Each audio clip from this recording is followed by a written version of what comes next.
7 consecutive laps. Shut up. Now, here's the thing. Here's the thing. No exaggeration at all. Honest to God, 7. We stood there and watched, counted 7 consecutive laps, 3 cars wide, full speed through the corner. Here's the cool part: the guy on top with the right rear on the cushion, he's using the momentum to get around the top. The 2 cars in the bottom would come in turn 3. The guy in the bottom would slide up and pass the guy in second. What would be a slingshot. Yeah. He'd slide to the bottom and he'd race him on the inside down the straightaway, and he'd pass him in turns 1 and 2. They'd come out of turn 2 down the backstretch, and the guy on the inside would slide up, and they just kept doing these slide jobs back and forth with the guy on the top just running around the top, and they'd go in 3 wide, and they'd come out 3 wide. For those that can't quite picture this, if you guys can picture an old slot car track, where it has that's lanes, exactly. and the one lane from the inside goes up to the top, and everybody switches lanes and does the race. That's what it was for 7 laps, and you couldn't put a Budweiser can between the 3 of them the whole night. It was impressive, and nobody wrecked. They all finished 1, 2, 3, 4. But to watch those guys, and I'm not kidding you, there were 3 wide. Josh, am I kidding? No, I'm not kidding. 3 wide all the way around the track for 7 laps. Wow. It was just. I mean, the crowd was on their feet. They were screaming. I mean, it was awesome. It literally looked like those guys had practiced 2 weeks ago, and for just that night for an orchestrated ballet. Yeah, it was like ballet on dirt. I mean, it was unbelievable. And not even touch. Mods. Yeah, Dad dancing with the sport mods. Exactly it. The other race that really, and honestly, out of all the racing we watched all weekend, the race that stands out to me the most was not just the race of the weekend, but one of the best races I watched all year. 3 laps to the end. No, it was at the white flag. Oh, okay, yeah, at the white flag. That's right. Hobby stock feature. Okay, hobby stock feature. Scruggs, number 2. Scruggs was a leader, right? Scruggs? Michael Scruggs was a leader. Okay, he's a leader. And Scruggs the 5 car of Richard Denson was running second. Denman. The 5 car. He's running second. Well, hold on. Before you start that, okay, the car that's leading has been leading since the drop of the green. Okay. Denman started mid-pack. Yeah, and it worked his way up. He started outside row 2. Inside, outside row 1 was Clay Daly in the 14H. Right, that's right. Scruggs started on the pole, and another 14 car was inside row 2. Right. Scruggs gets away, quite a ways away. And quick. Daly and Denman go side by side, and they're shooting it out. They're racing hard. If you're racing Clay Daly and competitively, you're racing hard. Okay. Finally, Denman clears those guys, gets out, and starts reeling in the leader. Starts reeling him in. I'm going, this guy might have a real shot to win this if it goes green. Well, the weird part about it, too, is that Mike was sitting up in the tower, and he taps me on the shoulder, and he says, you watch. That car right there, that's got our sticker on it. And I started looking around, too. Well, here's the thing. It's a beautiful Camaro. It's a yellow Camaro. It's got like a gold bright 5 canary. Outlined in red. Beautiful car. Oh, yeah. The only sticker on the entire car is a Moxie sticker. I had no idea that Richard asked. Yeah, Mike went down there or whatever like that, and he was talking, and he says, hey, he told Mike, he says, I want one of those stickers on my car. Yeah. The only sticker that's on his car besides his number. The only sticker. Right there, the A-pillar on the body. It's got a Mike's, and he reels in the leader, reels him in, and it gets down to, and I'm not kidding you, I'm looking at Sandia going, okay, we got this family sitting in front of us, and their son's in this race, and we were kind of rooting for them just because, he was doing good. Yeah, the 84 of Settlemyre. That's right. So he was doing good, and then as the 5 car starts progressing towards the leader, I find myself start going, okay, this dude's got some skills. He's driving, reels in the leader. They come out of turn 4 to the white flag, and Denman, who had set – basically he had set him up for the 4 laps prior. Yeah, 4 laps prior. Show him some color and back out. And here the leader's thinking, okay, I got him. He doesn't have anything for me coming out. Yeah. Okay. Remember, a caution came out, though, too. Right, but it bunched him up, put Denman on the tail end of Scruggs, got the green, raced for a couple laps, to the white flag, okay? Denman slides up under him, gets next to him, and drives away down the front stretch. And the last lap was absolutely phenomenal. They drove down the backstretch into turn 3. There was actually lap traffic after 4 or 5 laps. Car in the middle groove. He tried to use him as a pick, trying to get Denman to slow down. Denman goes clear to the top, sliding that Camaro. I mean, he has nowhere to go. It's either he's going to win this race or he's going to wreck 3 cars. Wreckers right? or checkers. And it's not going to be his fault if it gets a wreck. That's right. He's clear on the top. He's got that Camaro just backed in, driving like a late model. The lap car is in between them, and here comes Scruggs on the bottom, 3 wide. And they come out of the turn, and I'm thinking, oh, these cars are going to get destroyed. At the stripe, Denman by a car length. Yep. Okay. Oh my word. Dude, it was so intense, dude. It was the race of the weekend, and arguably, I think, one of the best races I watched all year. Absolutely. In the hobby stocks. It was an amazing race. And also the 84 car of Settlemeyer. We were with the family, sitting right behind him. That guy passed probably 300 cars. He did. So I've never seen a one race car pass more cars in one race than this guy did that night. Okay, so listen to this. Word. Okay, so lap number 6, he gets in a little deal. Okay, lap number 10 or whatever like that, he actually drives up on a car spins in front of him. He T-bones it in the driver's side. This is awesome. Drives up. He's literally up on top of this guy. Okay, what does he do? You think, okay, both these cars are done? Nah. So, what's his name? Sotomayor? Yep.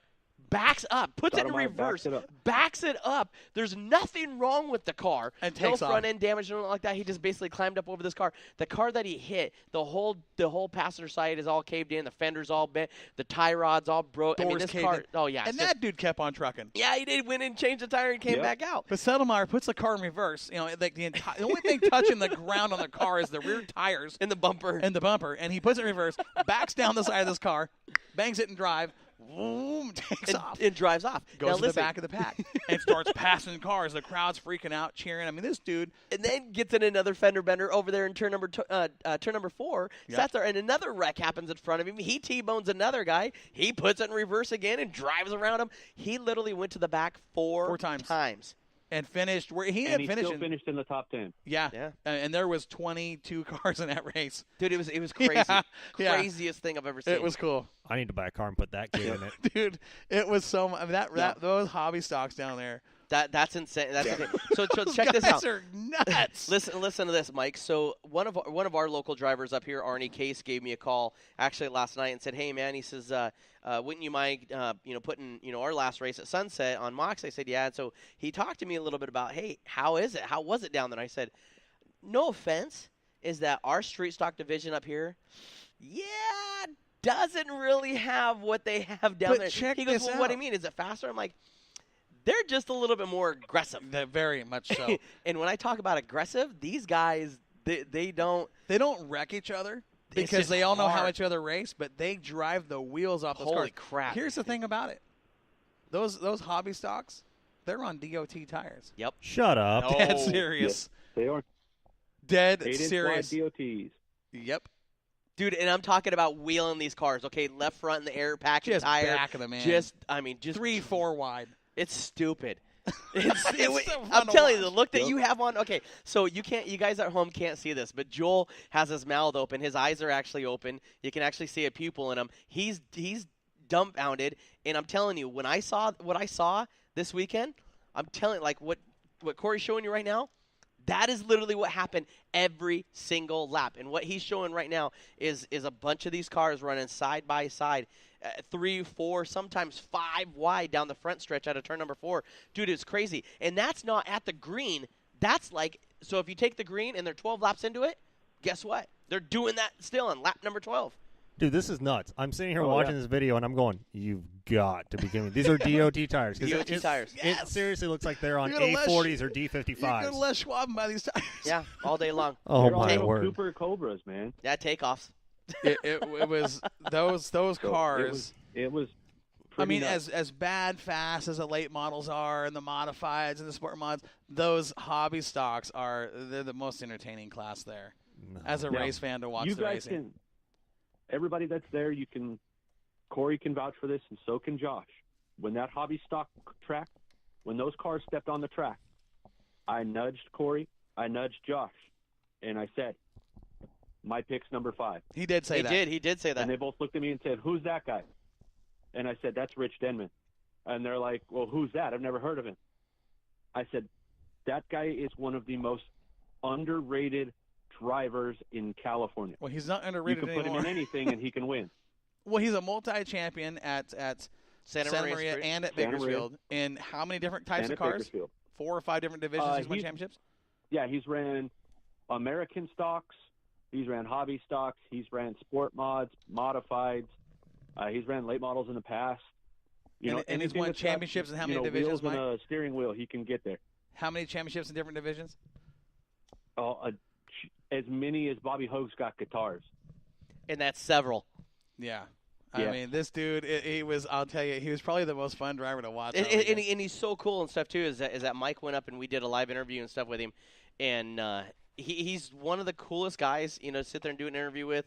He's down to earth. I mean, he sat there and he thanked us. I mean, he was This is funny awesome. because you didn't hear this, but in Victory Lane, you drive up on the mound. Mhm. They got the big Victory Lane right there. So you guys do your interview. Josh is mic'd up, and you've got the camera, and you do your interview. They finish the interview, and they walk off. Rich turns around to go walk into his car. I walk up. I said, hey, man. I said, heck of a race. I said, that was one of the best races I watched all year.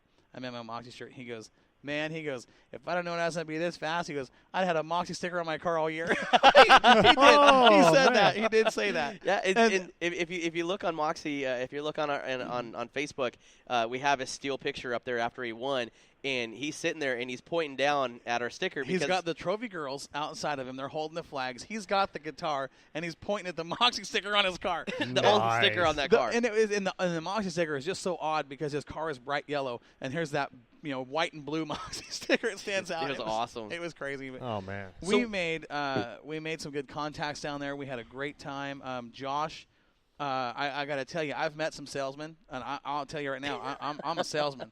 I'll sell you something you don't even want, need, or ever thought about having. That So being ice or an said, Eskimo. day number one, when we got to the hotel, we had a little trouble signing in, and there was some issues with the discount we were supposed to receive, and this, that, and the other thing. When it's all said and done, next year, Josh has a deal worked out with Holiday Inn. Our rooms are comped. We're not paying for anything. I'm dead serious. He says, hey, he comes up to me, we're eating breakfast, he goes, check it out. And when Josh says, hey, check it out, something's up. When he check it out. So that's what he does. I go, oh, great. What do you do now? He goes, I just made a deal. I'm going, oh, God.